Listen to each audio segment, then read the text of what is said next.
전뉴스 2부 시작합니다. 북한이 ICBM 발사 이틀 만에 단거리 탄도미사일 2발을 또 발사하며 무력 도발을 이어갔습니다. 김여정 노동당 부부장은 한반도에 전개한 미국의 전략 자산이 북한에 영향을 미칠 경우 상응한 대응에 나설 거라고 경고했습니다. 정부는 북한의 대륙간 탄도미사일 발사 이틀 만에 개인 4명과 기관 5곳을 독자 제재 대상으로 추가 지정했습니다. 이로써 지난해 10월 이후 우리 정부가 독자 제재한 북한 개인은 31명, 기관은 35곳으로 늘었습니다. 이재명 민주당 대표에 대한 체포동의안 접수를 앞두고 여야의 신경전이 갈수록 치열해지고 있습니다. 국민의힘은 표결 전에라도 불체포 특권을 내려놓으라고 압박했고 민주당은 여당이 야당 탄압에만 몰두하고 있다며 비판의 날을 세웠습니다. 5명의 목숨을 앗아간 제2경인고속도로 방음터널 화재를 수사하고 있는 경찰이 당시 고속도로 상황실장에 대해 구속영장을 신청했습니다. 처음 불이 난 화물차 운전기사에 대해서도 정비 소홀로 참사를 일으킨 혐의를 적용해서 구속영장이 신청됐습니다. 대한항공이 혜택 축소 논란을 빚은 마일리지 개편안 시행을 잠정 보류하기로 했습니다. 소비자 불만을 넘어 정부 비판까지 직면하자 전반적인 개선 대책을 마련하겠다며 입장을 바꿨습니다. 오늘 아침 서울 기온이 영하로 떨어지고 찬바람까지 불면서 다시 추위가 찾아왔습니다. 내일은 오늘보다 기온이 더 내려가는 등 추운 날씨가 이어지다가 모레 낮부터 예년 기온을 회복하겠습니다. YTN 김영수입니다.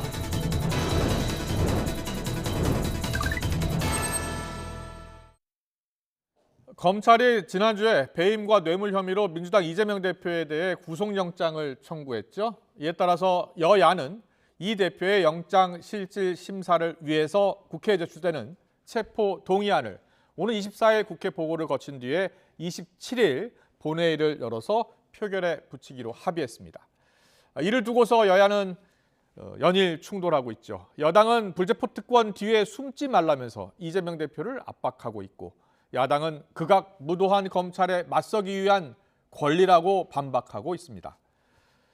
오늘도 국민의힘은 죄를 지은 전직 대통령들처럼 제1야당 대표도 죄가 있으면 감옥에 가야 한다며 이 대표를 겨냥했고 민주당은 여당이 검사 돌격대가 되어서 야당 대표 죽이기에 혈안이 돼 있다며 날을 세웠습니다.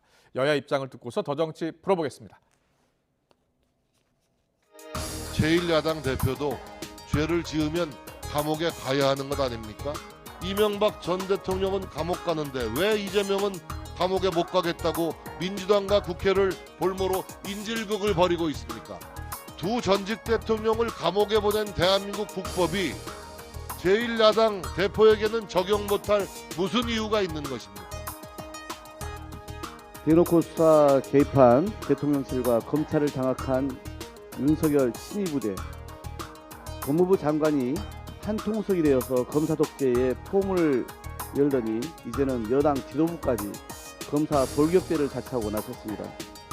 50억 클럽 무죄와 김건희 여사 주가 조작 의혹 앞에선 한없이 작아지던 여당 지도부가 야당 대표 죽이기엔 그야말로 혈안이 되어 물불 가리지 않습니다. 오늘의 전국 현안 짚어보겠습니다. 김영준 명지대 특임교수, 배종찬 인사이트K 연구소장 나와 계십니다. 어서 오십시오. 안녕하세요. 네, 안녕하십니까. 안녕하십니까.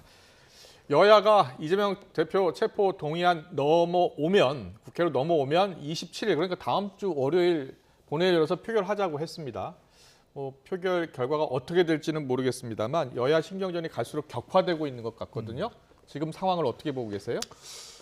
일촉즉발의 대전쟁을 앞두고 있는 폭풍 전야라고 봐야 되겠죠. 네. 대체로 전망은 더불어민주당이 가결할 그런 반란표가 많이 나올 것이라고 보지는 않는 것 같아요. 예. 대체적인 여의도 쪽의 동향도. 그렇군요.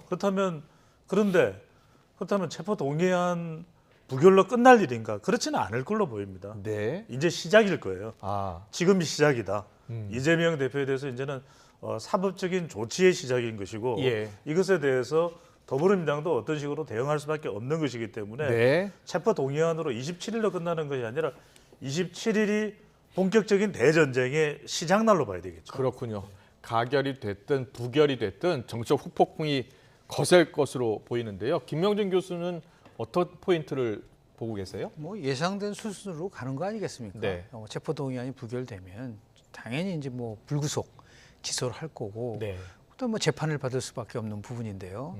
지금 우리가 좀 명확하게 할 필요가 있는데 저도 예. 처음에는 체포동의안 하면 그 체포하고 이중 구속을 하는 거로 지금 알고 있잖아요. 예. 근데 그게 아니고 예. 국회의원에 한해서는 영장 실질 심사를 하게끔 국회가 동의를 해줘야지 영장 실질 심사를 받는 거거든요. 네. 근데 일반인들은 그런 게 없죠. 그냥 이제 영장 실질 심사를 하게 바로 되는 받으러 건데 가면 바로 되죠. 가면 되니까. 예. 그래서 이게 민주당과 연관된 비리가 아니고 네.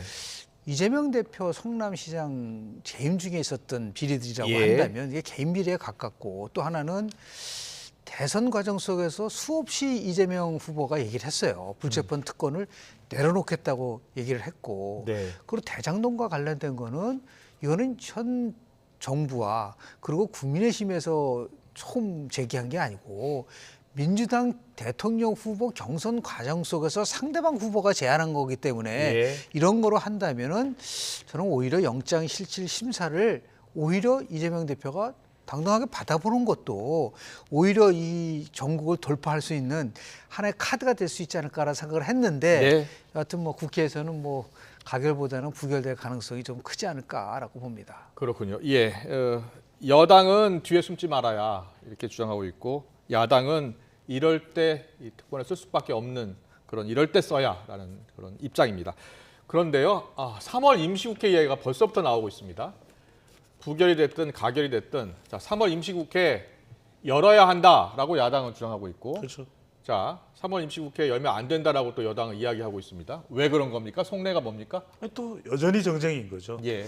근데 앞서 이제 김영준 교수님 말씀대로 더불어민주당은 아마 불체포 특권에 대한 부담은 알고 있을 거예요. 그러니까 이제 더불어민주당 쪽에서 이제 주장하고 싶은 것은 더 거슬러 올라가면 왜 이게 구속영장을 청구할 건이냐. 네. 말 그대로 무죄 추정의 원칙이라는 것도 있고 아직까지 우리가 이 구속영장을 청구하는 세 가지 이유, 증거인멸의 우려나 도망의 우려 이런 것들이 사실은 없다면 그냥 네. 불구속 기소로 재판하고 추가적인 수사는 다른 건도 있으니까 하면 되는 거 아니냐. 이 성격이 더 강하다고 봐야 되겠죠. 예. 그게 아니라 단순히 불체포 특권만을 부정하는 것이고 외면하는 것이라면 그건 상당히 여론의 부담이 될 수밖에 없다. 근데 3월 국회는 뭐냐? 지금 여당의 주호영 원내대표는 아니 국회에서 체포동의안 부결할 것 같으면 우리는 3월 국회 못하겠다. 네. 이런 이야기를 하는 것이고 야당에서는 더불어민주당에서는 임시국회를 열어서라도 3월에 민생하자 얘기하는데 민생도 있는데 3월 임시국회에서 뭐가 다뤄지냐면 김건희 여사, 김건희 특검법입니다. 네. 그러다 보니까 아예 이 이재명 대표 체포 동의안이 부결되면 3월에 임시국회를 통해서 김건희 특검 시도하는 것도 원천적으로 막자. 결국 또 막다른 골목으로 그렇군요. 치닫는 것이죠. 예. 자, 검사 독재 아니냐면서 반발하고 있는 당사자 이재명 대표요. 비명계 의원들을 지난주에 만난 데 이어서 더민초 초선 모임에도 참석을 했습니다. 초선 모임에 참석해서 선배님들 잘 모시겠다 이렇게 이야기했어요. 일단은 찬성표 나오는 것을 막기 위한 그러한 적극적인 자세 보이는 것 같거든요. 국회는 대부분 이제 기록 투표를 합니다. 법안에 대해서는 예. 찬성이냐 반대냐. 그런데 인사와 관련된 거는 무기명 투표로 하게 돼 있습니다. 네. 그래서 지금 169석이지만 뭐 정의당도 꼭 찬성한다고 부결한다는 걸 명확하게 얘기를 하지 않았지만 네. 하여튼 체포동의안에 대한 부분에 굉장히 부정적인 그 부분이 있기 때문에 28명이 이탈을 하게 되면은 예. 결국은 이제 통과되는 거잖아요. 네. 그런데 정말 나중에 결과가 나왔을 때 예. 뭐 부결됐어도 상당히 많은 이탈표가 나왔다든지 아. 이럴 경우에는 이제 당내에 나름대로 입지가 굉장히 좁아질 수가 있기 때문에 예. 그런 차원에서 이제 표 단속을 하기 위해서 네. 뭐 비명계라든지 아니면은 본인과 이제 각을 세우고 있는 네. 분들을 만나서 나름대로 좀 설득을 하고 있는 작업을 진행하고 있는 게 아닌가라는 네. 생각을 좀 하게 됩니다. 설득 작업에 나서고 있는 것 같다. 네. 어느 정도 영향을 미칠까요? 이 체포동의안 가결이 됐든 부결이 됐든 후폭풍 거셀 것이고요. 네.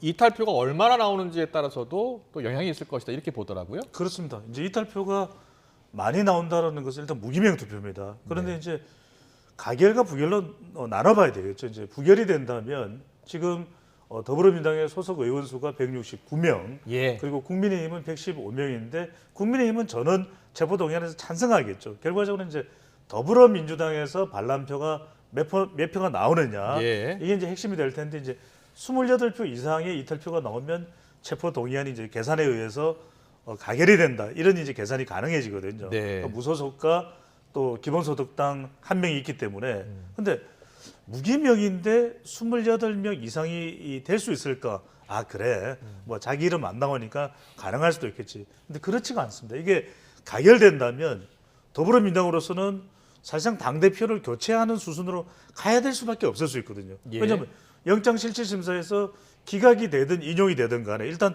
국회에서 더불어민주당 의원들을 중심으로 해서 가결이 됐다. 네. 이건 당대표로서의 지위에 치명적 타격을 받았다는 이야기거든요. 가결이 된다고 하더라도 영장 실질 심사를 받으러 가는 거니까요. 예. 그 영장 실질 심사 결과를 지켜봐야 되는 거 아닙니까? 그럴 수도 있습니다. 예. 하지만 국회에서 가결됐다는 건 어떤 의미일 겁니까? 더불어민주당에서 찬성표가 적어도 30표 정도 나왔다는 이야기거든요. 예. 그 타격은 무지막지하게 더불어민주당 내부로 몰려들어올 수밖에 없거든요. 굉장히 저는 이재명 대표의 감당하기 힘들 정도의 위협 사태가 되는 것이고 예. 부결이 된다면 결국 장기전이다. 앞서 김영준 교수께서 말씀하셨듯이 이것이 불구속 기소가 되든 저는 불구속 기소가 아니라 네. 앞으로도 검찰이 여러 차례 더 추가 건에 대해서 추가 구속영장. 네, 구속영장을 예. 청구하고 왜냐하면 이번에 포함되지 않은 것이 쌍방과 관련된 부분 포함 안 됐습니다. 예. 그리고 공직선거법 위반과 관련된 혐의 부분도 포함이 안 됐어요 구속영장에. 그렇다면 저는 이 부분들이 오롯이 포함될 가능성이 상당히 높다. 그렇다면 그렇게 된다면 검찰은 계속해서 이 구속영장을 연이어 뭐 일정한 기간을 두겠죠. 예. 저는 청구할 가능성이 높을 것으로 보입니다. 알겠습니다. 당 내에서는 일단 당 지도부는 단일 대오로 막아내야 한다라는 입장이지만 당내 또 일부 전 의원들 목소리, 특히 박지원 전 비대위원장 등이 일단 민주당은 이재명 대표와 관련해선 불체포 특권 포기해야 한다. 그리고 체포 동의안에 찬성표를 지시해야 한다. 이재명 대표 직접 이런 주장도 펴고 있고 이재명 대표 없어도 민주당은 말살되지 않는다. 이런 표현까지 쓰고 있습니다. 박영선 전 장관도 비슷한 이야기를 했는데 이재명 대표가 스스로 내려놓는 신의 한 수를 보여준다면 국민들의 성원을 받을 것이라고 했습니다. 뭐 여러 가지 이야기가 나오고 있습니다만 당내 지도부와 많은 의원들의 생각과는 좀 다른 시각이거든요. 그래서 아마 이제 정치적인 판단의 시간이 온 것 같은데요. 네. 아마 이제 불체포 특권을 활용을 해서 체포 동의안에 대한 부분들이 부결되더라도 더 중요한 거는 결국은 불구속 기소되는 시점 이후의 행보예요. 예. 그때 이제 당 대표직을 유지할 거냐 안 할 거가 더 큰 관건이라고 저는 봅니다. 그래서 예를 들어서 체포 동의안이 이제 부결된다 하더라도 당연히 불구속 기소하지 않겠습니까? 네. 그럼 당헌 80조에 의해서 물론 전제 조항이 있지만은 대표직을 그대로 그대로 유지하는 거 할 수- 아닙니까? 뭐 그야 뭐 자기네가 회의를 열어서 할 수 예, 있지만 예. 그게 더 부담스러운 거죠. 예를 들어서 그 당원 80조를 적용하는 거를 이재명 대표한테 얘기하고 이재명 대표가 결국은 정치 보복을 당하고 있기 때문에 그걸 무효화시키는 것인데 네. 오히려 아까 박영선 의원 얘기한 부분들이요. 그러니까 사직생 생직사라는 거는 내려놓는 모습은 지금이 아니다라는 거죠. 오히려 불구속 기소됐을 때 나는 국회의원직은 갖고 있지만 당 대표직에 관련돼서는 내려놓겠다라고 얘기한다고 한다면 당연히 지금 민주당은 새로운 체제로 전환될 수밖에 없는 거고 그게 시점에 대한 문제는 있는 것 같아요. 네. 예를 들어 당장은 아니지만 어느 정도 일정한 시간이 지나면 내가 당 대표직을 내놓고 비상대책위 체제로 전환시키겠다라든지 네. 이런 것들을 가지고 아마 초선 의원이든 다른 의원들도 설득을 하고 있지 않을까라는 생각을 저는 개인적으로 좀 해봅니다. 그렇군요. 만약에 체포동의안이 부결되고요. 네. 검찰이 불구속 기소를 했을 경우에 그때가 오히려 당대표를 내려놓는 기회일 수도 있다라는 생각인데 김영준 교수의 생각입니다. 네네. 배 소장님은 어떻게 전망하세요? 지금- 이재명 대표가 불구속 기소되고 나서 예. 실제로 당대표직을 내려놓을 수 있다고 보세요? 저는 우리 YTN의 자랑이 바로 이 심층 분석입니다. 데이터 네. 분석인데 지금 순서가 어떻게 되는지 모르겠는데 정당 지지율 저는 바로 보여주셨으면 좋겠어요. 정당 지지율 지금. 볼까요? 그러면? 예. 예. 우리 시간이 김영준 교수님이랑 제가 가지고 있는 가장 큰 특장점이 네. 데이터 분석인데 예. 자 이재명 대표 구속영장 청구와 체포동의안 이야기가 나오는 이 시점에 리얼미터 조사 결과입니다. 네. 국민의힘은 2.5%포인트 올라갔습니다. 45%입니다. 예. 그리고 이 조사에서 더불어민주당은 2.9%포인트가 빠지면서 2.9%포인트가 빠지면서 39.9%. 예. 이 인원수가 많거든요. 샘플수가 많기 때문에 오차 범위 밖으로 국민의힘이 앞섭니다. 네. 그런데 국민의힘이 지금 뭐 특별한 성과가 있나요? 예. 이 국민의힘 전당대회도 여러 가지 충돌이 많고 내부에 좌충우돌, 우충좌돌. 그런데 더불어민주당이 왜 내려갔을까요? 이 내려간 게 저는 왜 치명적이냐? 호남이 흔들리고 있는 겁니다. 아, 지금 호남이 흔들리고 있다고요? 호남이 큰 폭으로 흔들리지는 않더라도 예. 다른 조사인 이 한국갤럽 조사를 보더라도 우리가 준비됐는지 모르겠습니다만 예. 한국갤럽 조사를 보더라도 지금 호남 지지율이요. 네. 이전에 경고했던 대선 때의 지지율이 아닙니다. 최근 들어서 호남 지지율이 계속해서 타격을 받고 있는 이 정당 지지율 여러분들 그래프 이거 복잡하지 않습니다. 보시면 예. 지금 푸른 색깔이 파란 색깔이 더불어민주당인데 예. 34까지 1월 둘째 주에 나왔던 것이 32로 내려갔죠. 그다음에 오른쪽 그래프를 보시면 2월 들어서는 계속 내리막길입니다. 예. 그러니까 이게 문제인 겁니다. 그러니까 사법조사나 불구속 기소도 물론 의미부여를 할 수 있습니다. 네. 김행국께서 질문을 했을 때 저는 더 큰 이유가 이 지지율입니다. 이 지지율이 심상치가 않은 것이 호남과 서울입니다. 지난 2020년 총선에서 서울 싹쓸이를 했던 것이 더불어민주당입니다.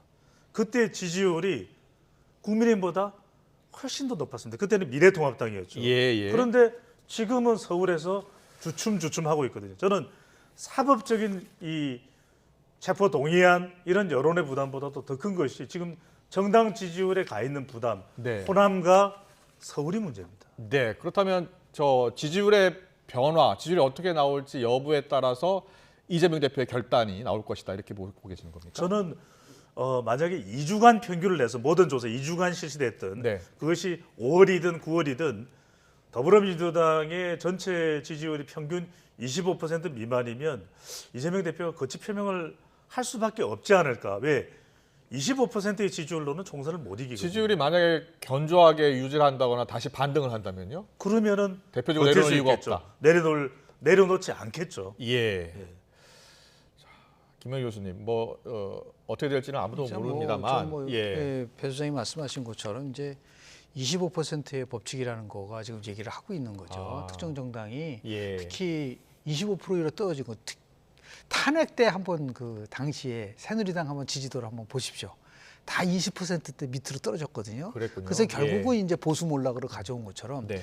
지금 25%라고 한다면 이재명 후보가 지난 대선에서 얻은 득표율이 굉장히 높잖아요. 40.8%인데 예. 그거보다 훨씬 낮게 떨어지고 또 하나 중요한 거는 두 후 정당 간의 격차가 10%포인트 이상 벌어졌을 때 네. 지금도 보면은 거의 지금 5%고 네. 한국갤럽은 7%포인트 차이가 나고 네. 있거든요. 다만 이제 ARS 조사를 하게 되면 무당층의 규모가 너무 작아요. 10.1%밖에 안 되고 그렇군요. MBS 같은 가상 전화번호를 이용을 한다든지 RDD 방식으로 해서 전화 면접을 했을 때는 한 25% 정도 무당층이 있습니다. 예. 그런데 상황 속에서는 약 7%포인트 지금 지고 있어요. 한국갤럽에서. 예. 그 25%의 만약에 부동층들이 이거 민주당 사법 리스크 문제가 있다고 해서 한 반 정도가 이탈하게 되면 그때는 정말 25% 밑으로 떨어지게 그렇군요. 되고 격차가 예. 벌어지게 되면 버티기가 결코 쉽지 않을 것이다라고 알겠습니다. 이제 우리가 이제 추론해 볼 수 있는 것이죠. 네, 김명준 교수하고 변희석 소장이 모두 다 이 데이터 전문가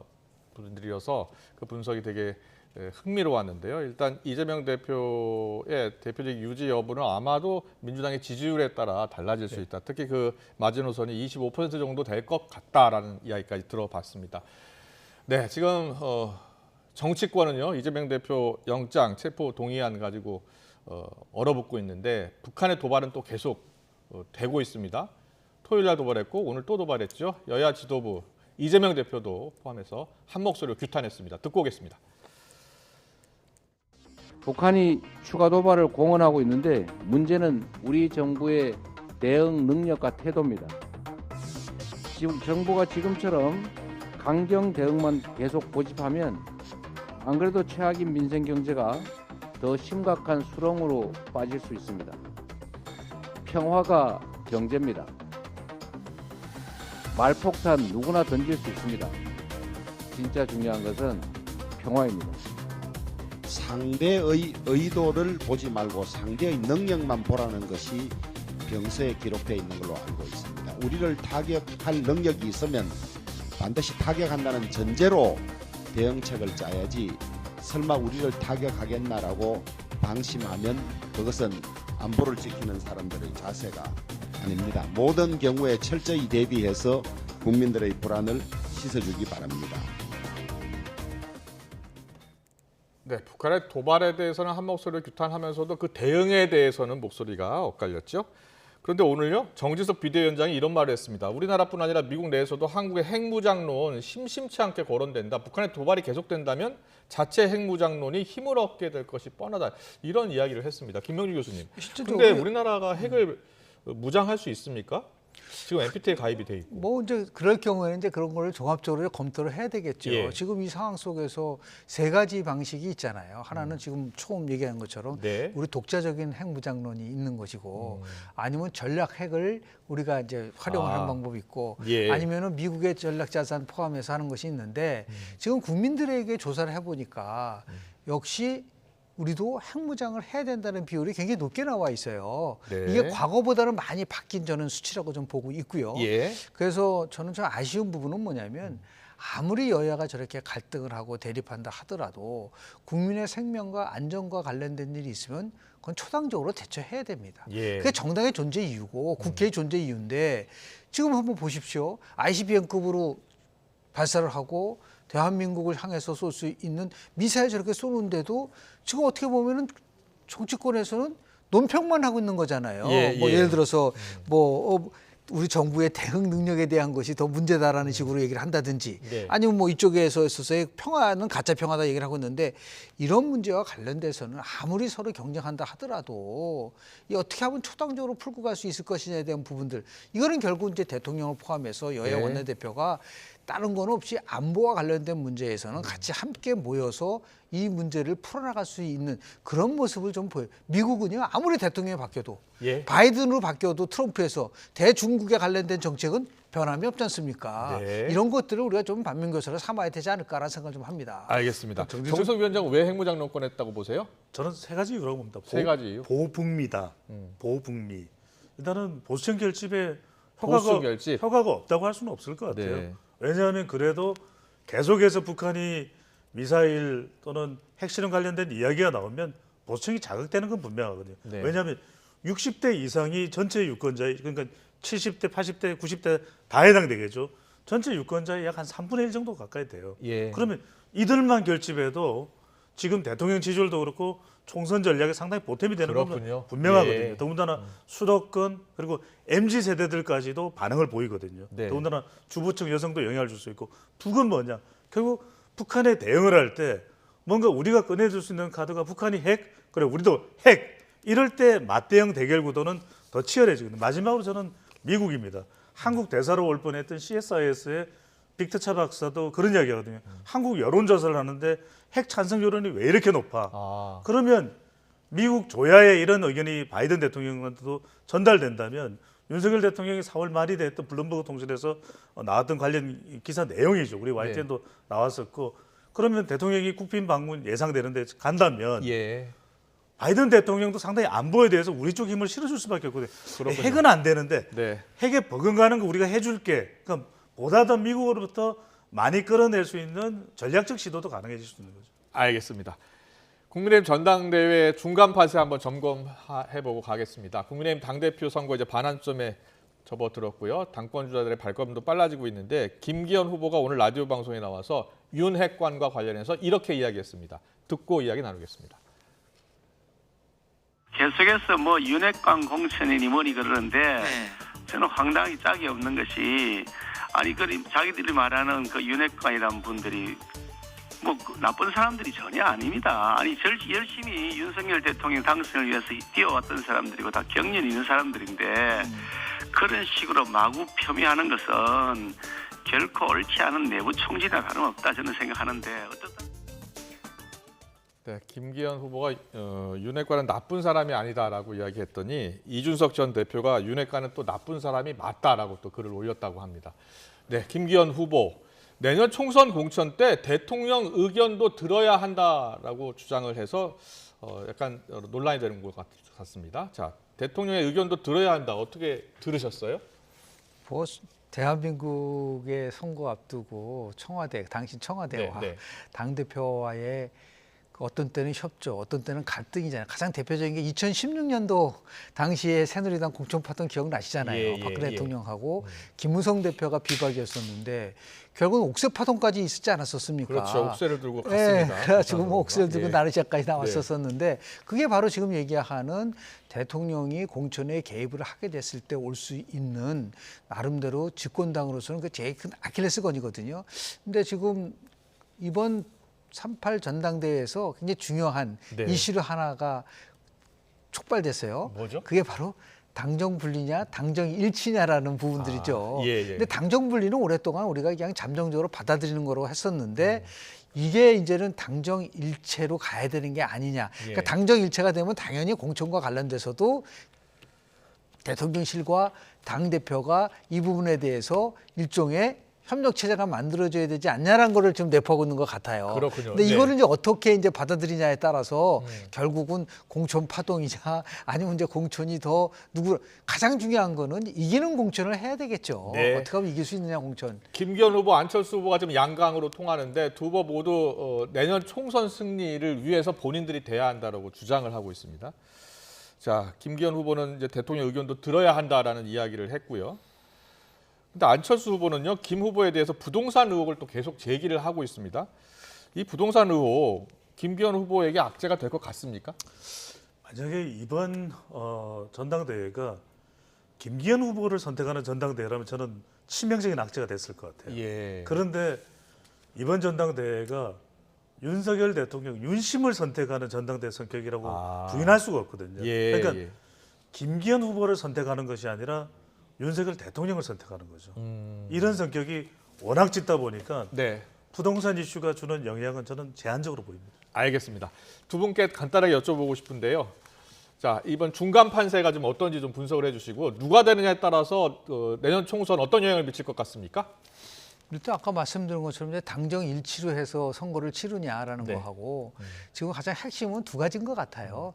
결국은 수도권 싸움에서 누가 승리를 할 것이냐에 따라서 이루어지는 거기 때문에 네. 오히려 안철수 후보가 됐다고 해서 대통령실과 갈등이 있기 때문에 전혀 그렇지 않거든요. 예. 다음 총선에서 지면은 안철수도 굉장히 대표도 타격 받는 거고 윤석열 대통령 타격을 보은 거기 때문에 일단 딱 당대표 선거가 끝나고 나면 완전한 전환으로 돌아갈 것이다라고 볼 수밖에 그렇군요. 없기 때문에 저는 이걸 가지고 뭐 김기현 후보가 되면 이렇고 안철수 후보가 되면 이렇다는 얘기는 너무 지나치게 정치공학적으로 접근하는 게 아닌가 생각을 좀 하게 알겠습니다. 됩니다. 네, 어떻게 넘어가세요? 내년 총선은 대선 2차전이죠.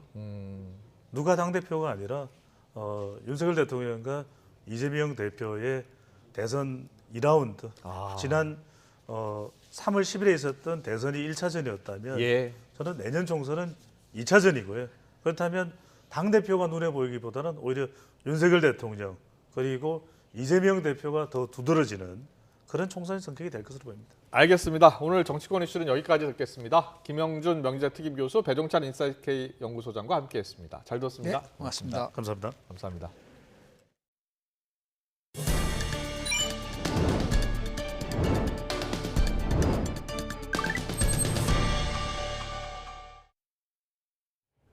북한이 대륙간 탄도미사일 ICBM을 쏜 지 이틀 만에 단거리 탄도미사일 2발을 발사했습니다. 합동참모본부는 오늘 평안남도 숙천 일대에서 동해상으로 발사한 단거리 탄도미사일 2발을 포착했다고 밝혔습니다. 이어 북한의 연이은 탄도미사일 발사는 중대한 도발 행위이고 유엔 안보리 결의에 대한 명백한 위반이라고 규탄하면서 즉각 중단을 촉구했습니다. 또 추가 도발에 대비해 관련 동향을 추적 감시하면서 한미일 안보 협력을 바탕으로 확고한 대응 태세를 갖추겠다고 강조했습니다. 우리 정부가 북한의 대륙간 탄도미사일 발사에 대응해 북한의 핵미사일 개발이나 대북 제재 회피에 기여한 개인 4명과 기관 5곳을 독자 제재 대상으로 추가 지정했습니다. 윤석열 정부 들어 네 번째 대북 독자 제재인데 이번 지정으로 독자 제재 대상은 지난해 10월 이후 개인 31명과 기관 35곳으로 늘었습니다. 이번에 제재 대상으로 추가된 개인은 북한 정부를 대신해 제재 물자의 운송이나 수출에 관여했거나 북한의 핵 미사일 개발과 자금 확보에 기여한 사람입니다. 제재 대상 기관은 송원 선박회사 등 5곳으로 해상에서의 제재 회피 활동이나 북한의 핵 미사일 개발에 관여한 회사들입니다. 대한항공이 마일리지 개편안 시행을 잠정 보류합니다. 대한항공은 오늘 어떤 부분이 수정될지 구체적인 안을 특정하긴 어렵지만 전반적인 개선 대책을 검토하고 있다면서 이같이 밝혔습니다. 오는 4월 마일리지 제도를 개편해 공제 기준을 지역에서 운항거리로 변경할 계획이었지만 혜택 축소란 비판이 잇따르자 입장을 바꾼 셈입니다. 원희룡 국토교통부 장관은 지난 15일 역대급 실적을 내고도 고객은 뒷전인 것 같다면서 대한항공을 비판한 바 있습니다. 지난해 12월 제2경인고속도로 방음터널 화재 당시 처음 불이 붙었던 트럭 운전자와 고속도로 상황실 직원에 대해 경찰이 구속영장을 신청했습니다. 트럭 운전자는 평소 차량 정비를 소홀히 해서 참사를 일으킨 혐의를 받습니다. 고속도로 상황실 직원은 사고가 발생한 낮 1시 49분부터 상황을 인지하고도 제대로 대처하지 않아서 참사를 키운 혐의를 받습니다. 경기 남부경찰청은 이와 함께 폐기물 관리업체 대표 등 3명을 업무상 과실치사 혐의로 입건했습니다. 코로나19 신규 확진자 규모가 4,000명대로 지난해 6월 수준까지 떨어졌습니다. 오늘부터 영유아에 대한 코로나19 예약 접종이 시작됩니다. 취재 기자 연결합니다. 최명신 기자. 네, 최명신입니다. 네, 코로나 신규 확진자는 점차 줄고 있는데 자세한 발생 현황은 어떻습니까? 네, 오늘 신규 환자는 4,324명으로 어제보다 6,000명가량 적습니다. 일주일 전과 비교해선 840여 명, 2주 전보다는 1,500명 정도 줄어서 뚜렷한 감소세를 보였습니다. 지난해 6월 27일 이후 34주 만에 가장 적은 숫자입니다. 위중증 환자도 197명으로 200명대 아래로 내려와 석 달 만에 최소를 기록했습니다. 코로나19로 숨진 사람은 9명으로 한 자리 숫자까지 내려왔습니다. 오늘부터 만 6개월에서 4세까지 영아와 유아를 대상으로 한 코로나19 예약 접종이 시작됐습니다. 영유아 백신 예약은 앞서 지난달 30일부터 진행됐는데요. 접종엔 화이자의 영유아용 백신이 활용됩니다. 8주 간격으로 모두 3차례 접종하게 되는데 방역당국은 접종에 사용되는 화이자 백신은 식약처를 통해 안정성과 효과성이 확인 검증됐다고 밝혔습니다. 당국은 특히 심각한 면역 저하나 기저질환이 있어서 코로나19 감염 시 중증 사망 위험이 상대적으로 높은 고위험군 영유아라면 접종이 필요하다고 강조했습니다. 접종은 주요 상급 종합병원 등 전국 840여 곳의 지정 위탁 의료기관에서 진행됩니다. 접종 기간은 코로나19 예방접종 홈페이지에서도 확인 가능합니다. 지금까지 사회부에서 YTN 최명신입니다. 한국인들이 느끼는 삶의 만족도가 경제협력개발기구 OECD 국가 가운데 최하위권에 그친 걸로 나타났습니다. 통계청이 발표한 2022 국민 삶의 질 보고서를 보면 지난 2019년부터 2021년까지 집계한 주관적인 삶의 만족도는 10점 만점에 5.9점에 그쳤습니다. OECD 38개 나라 가운데 36위에 불과한 수준인데 한국보다 삶의 만족도 점수가 낮은 나라는 콜롬비아와 튀르키예 2곳뿐입니다. 통계청은 저소득층에서 삶의 만족도가 상대적으로 낮게 나타났다고 분석했습니다. 중소기업과 소상공인 단체들이 최근 대출금리 상승으로 이자 비용까지 급등해서 고통이 커지고 있다며 금융권의 고금리 고통분담 대책 마련을 촉구했습니다. 중소기업단체협의회는 기자회견을 열고 지난해 지속적인 금리 인상으로 중소기업과 소상공인들이 고통을 받고 있지만 금융권은 오히려 최대 실적을 내며 성과급 잔치를 벌이고 있다고 지적했습니다. 그러면서 금융권이 먼저 대출 금리를 적극적으로 인하하는 등 상생에 나서야 한다며 우리나라도 미국이나 유럽처럼 은행이 기업에 직접 투자를 할 수 있도록 규제를 풀어야 한다고 강조했습니다. 승용차는 이제 내연기관에서 전기 자동차로의 변화가 대세가 됐습니다. 하지만 덩치가 큰 화물차의 경우는 전기로는 에너지가 충분하지 않아서 수소를 연료로 써야 하는데 기체를 쓸지 액체를 쓸지 갈림길에 섰습니다. 이승윤 기자입니다. 내연기관에서 전기차로의 전환은 거스를 수 없는 대세입니다. 심지어 묵직한 픽업 트럭도 내년엔 전기차로 출시됩니다. Business efficiency, brand strategy, EV expansion, and customer experience. And you see some of these elements today. 화물차도 내연기관 탈출이란 흐름은 거스를 수 없지만 체급에 따라 전기차 혹은 수소차로 갈 길이 나뉠 전망입니다. 지금 보시는 준중형 트럭의 전기자동차 버전이 현재 개발 중인데 1년 반 뒤쯤에 공개가 될 전망입니다. 또한 이 수소 내연기관 트럭도 현재 개발 중인데 1년 반 뒤쯤에 시제품이 공개될 예정입니다. 중형 이상 트럭은 무거운 차체에다 이에 비례해서 커져야 하는 배터리 탓에 전기차 전환이 쉽지 않습니다. 이 때문에 수소차, 특히 수소연료 전기차보다 힘이 좋고 에너지 효율이 높은 수소연료 내연기관 화물차 개발이 추진되고 있습니다. FCEV 수소연료 전기차는 좀 이슈가 있어 보여서 저희는 그거 이전에 아신 것처럼 H2ICE 그러니까 수소 내연기관을 국책기관 그리고 대학 기타 다른 협력업체들과 공동으로 개발하고 연구하고 있습니다. 문제는 수소를 액체로 쓰느냐 기체로 쓰느냐입니다. 수소는 부피가 크기 때문에 영하 253도 미만 극저온 상태로 냉각해 액화 수소로 저장해야 효율성을 높일 수 있습니다. 정부는 연 4만 톤 규모의 액화 수소 플랜트를 내년에 구축하겠다는 방향은 제시했습니다. 하지만 관련 기술 미비와 비용 문제로 아직 액화 수소는 상용화가 이루어지지 못한 상태입니다. 기업들은 일단 부담이 덜한 기체 수소로 방향을 잡고 있지만 효율이 떨어지는 문제는 잠재적 불안 요소입니다. 수소에너지 활용에 대한 좀 더 명확한 방향 설정이 정부 주도로 이루어져야 한다는 지적입니다. YTN 이승윤입니다. 튀르키예 당국이 강진 발생 14일째인 현지 시간 19일 저녁, 우리 시간으로는 오늘 새벽에 수색과 구조 작업을 사실상 마무리했습니다. 현지 시각으로 지난 6일 두 차례에 걸친 강진이 튀르키예 남동부를 강타한 지 약 2주일 만입니다. 튀르키예에서만 4만 명이 넘게 희생됐고 시리아의 사망자 수인 약 5,800명을 합하면 전체 사망자는 4만 6천 명이 넘습니다. 사실상 생존자 구조 작업이 종료된 튀르키예는 희생자들을 추모하면서 복구 작업을 시작했습니다. 특히 지진으로 숨진 어린이들에겐 마지막 선물이 전달됐는데 생존자들의 마음을 먹먹하게 했습니다. 이상순 기자입니다. 산더미처럼 쌓인 건물 잔해물 곳곳에 빨간 풍선이 꽃처럼 피었습니다. 금방이라도 하늘로 날아갈 것 같습니다. Bu etkinliğin amacı çocuklara son hediyem olmasını istedim. Bu Hatay'da hala hayatta olan çocuklara hediye dağıtıyoruz. 이번 지진으로 숨진 어린이들을 위한 마지막 선물입니다.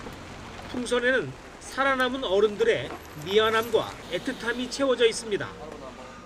Ama bu meleklerimize de son görevimizi yapmak istedik ve onları anmak için böyle bir balon etkinliği yaptık. Her bir balonu bağladığımız zaman inanın kalbim o kadar acıyor. 튀르키예 하타이주 일부 지역에서 여전히 구조 작업이 진행 중이지만 기대는 크지 않습니다.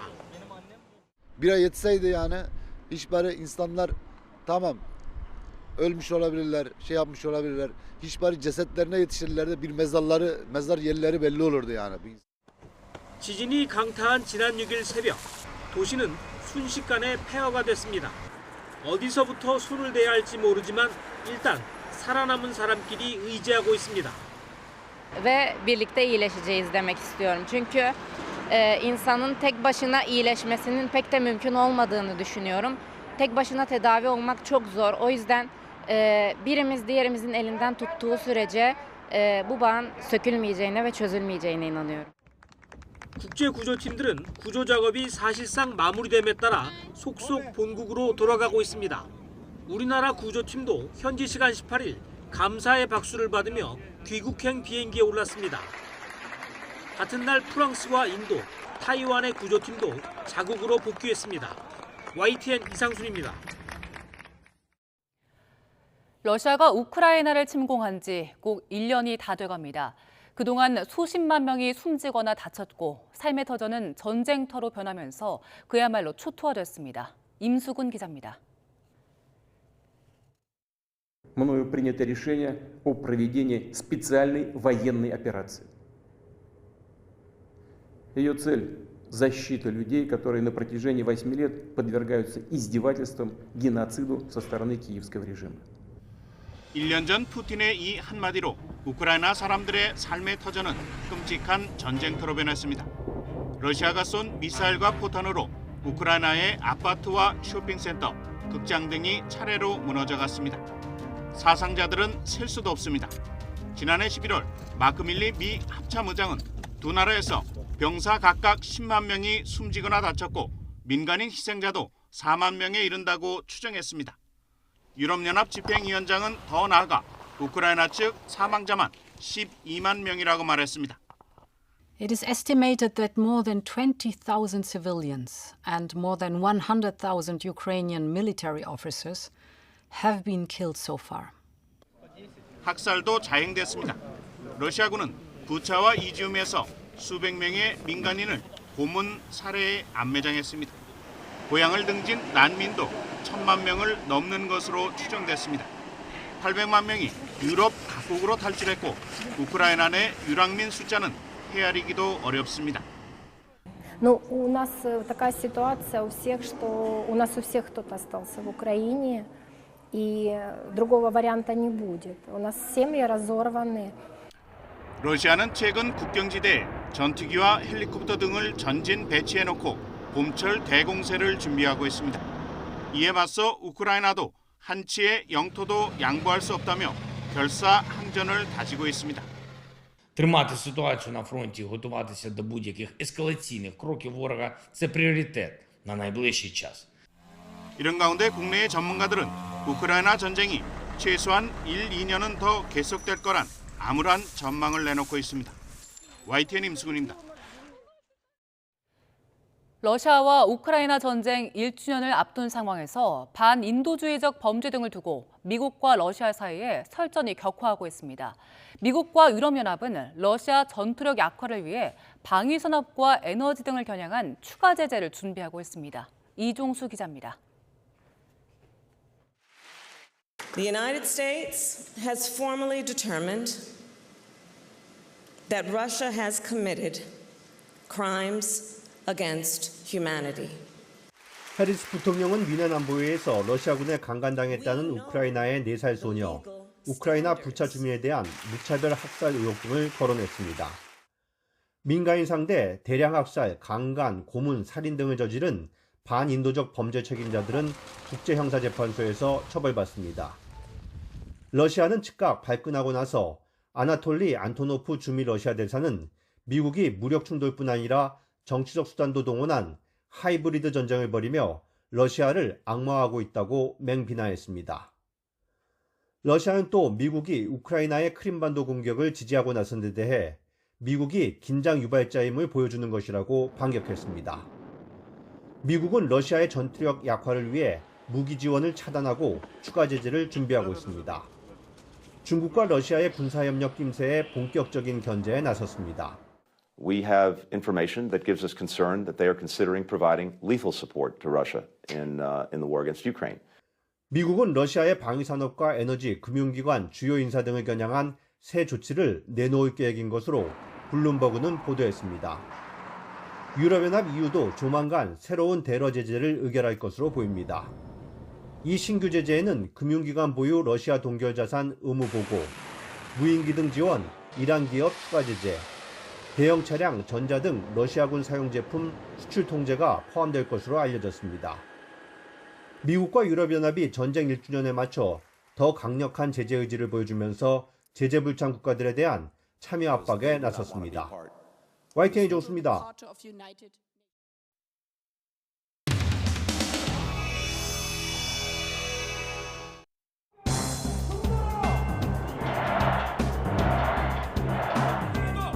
아무런 증거가 나오지 않았습니다. 잡으라는 물가는 안 잡고 이재명 잡는데 국력을 소진하고 있지 않습니까?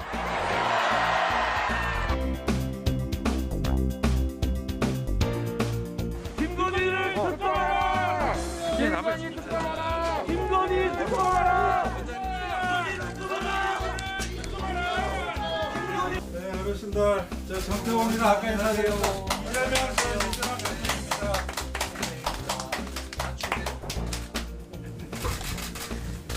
마스크 잘 쓰고 계시네. 저도 마스크 써야 되겠구나. 네. 이게 누구나 다 노인이 되는 건데 노인들 잘 모셔야 되고요. 그래 저도 곧 노인이 되지 않겠습니까? 우리 젊은이들도 일자리 제3자 되신 분들 있으세요? 아니 선정 안 했죠? 3월달 대표님 이 텔레비에서 보는 것보다 신문이 더 훨씬 잘생겼어요. 진짜로 내가 그런 게 예, 더 젊으시고요. 이제 그냥 텔레비보다는 이런 데 많이 다니셔요. 그 이제 저는 이제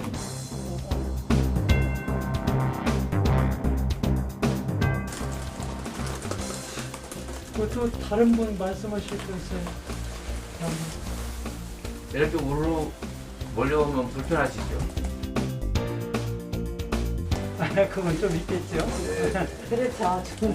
전에는 이렇게 민폐를 끼치면 뭘 또 사과드리기도 하고 했는데 요새는 다 기부행위라 해서 다 금지되는 바람에 그야말로 진짜 민폐만 끼치고.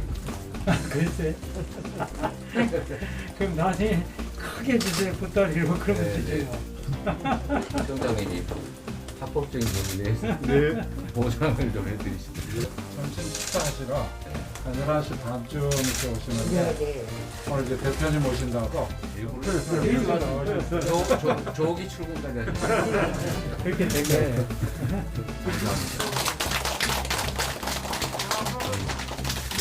아니 특별 말씀 없으면 이제 빨리 하셔도 되겠죠? 예. 빨리 가는 것이 너무 어르신을 편하게 바쁘신 분이라서. 되게 바쁘시니까.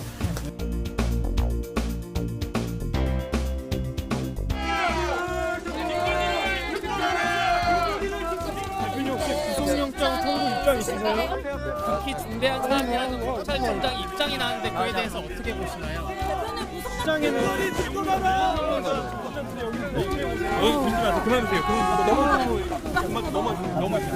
마무리 지금 선생님들 우리 왜 이렇게 빡세게 해요, 오늘?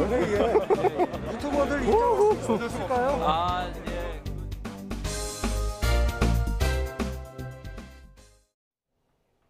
겨울의 끝자락에서 반짝 추위가 찾아왔습니다. 현재 서울 기온은 2.4도, 찬바람의 체감온도는 영하권을 보이고 있는데요. 특히 내일은 서울 아침 기온이 영하 6도까지 떨어지는 등 오늘보다 4도가량 낮아 무척 춥겠습니다. 이번 추위는 모레 아침까지 이어지겠고요. 모레 낮부터는 다시 예년 수준의 겨울 날씨를 회복할 전망입니다. 내일은 전국적으로 맑은 하늘이 펼쳐지겠습니다. 원활한 대기 확산으로 공기도 깨끗하겠는데요. 다만 건조특보가 발효 중인 서울 등 일부 수도권과 영동 지방은 대기가 더 메마르겠고요. 또 대부분 해상에서 풍랑특보가 발령 중인 가운데 호남 해안과 제주도에서는 바람도 강하게 불겠습니다. 시설물 관리와 안전사고에도 각별히 유의해 주시기 바랍니다. 내일 아침 기온은 오늘보다 3에서 5도가량 낮겠습니다. 내일 아침 기온 서울과 대전 영하 6도, 대구는 영하 5도가 예상됩니다. 낮 동안에는 예년 기온을 2에서 4도가량 밑돌겠습니다. 내일 낮 기온 서울 4도, 대전 5도, 광주는 7도가 예상됩니다. 주 후반에는 다시 예년보다 온화한 날씨가 찾아오겠고요. 내륙은 대체로 맑은 하늘이 함께하면서 대기의 건조함이 더욱 심해질 전망입니다. 지금까지 날씨 정보였습니다. 네, 이슈를 더 쉽게 전해드리는 더 뉴스, 내일은 저희가 더 준비하겠습니다. 잠시 뒤 뉴스크가 방송됩니다. 시청해주신 여러분 고맙습니다.